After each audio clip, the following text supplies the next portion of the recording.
July 9th, Portugal Cove, St. Phillips. We got a surprise convoy at Andrew Furey's house. A protest outside the Premier's home. And their issue? LGBTQ rights in schools. This is a video from Shane Sweeney's Facebook page where he went live during that protest. Here's our next smoke flare. At Premier Andrew Furey's house. Surprise convoy. Dana Metcalfe was also in the crowd. We do not have our children. We do not stand for SOGI 123. We do not stand for the sexualization of our children. This scene is part of what led to both being charged with criminal harassment and causing a disturbance. But this was not Dana Metcalfe's first time at a protest. Hi friends, it's Raven here, your East Coast convoy leader out of St. John's, Newfoundland, and your coordinator for Operation Hug a Trucker.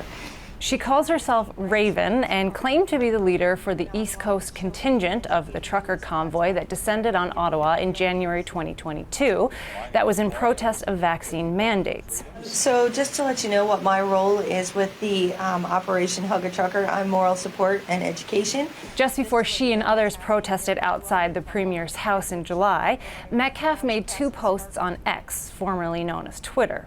One advertising a protest, and one advertising a convoy, claiming to be against the sexualization of children. In a news conference today, Andrew Furey said he couldn't comment on a case before the courts. When people step up to serve, they don't step up to have protests in their home, to have their children frightened, to have their family frightened. So while I will not comment on any specifics of any legal matter, I will say that I found it as a father, as a husband, as a homeowner, trouble and concerning. And I think regardless of political stripe, the people of the province deserve leaders, deserve representatives that don't have to put up with that abuse. St. John's lawyer Avril Baker is listed in court filings as Metcalfe's representation. Now, she did not respond to a request for comment today from CBC News.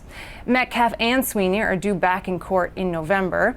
And in a statement to the CBC, the Director of Public Prosecutions says the file will be prosecuted by a Crown attorney from Nova Scotia to avoid conflict of interest, given one of the alleged victims in this case is the Premier. Sarah Blackmore, CBC News, St. John's.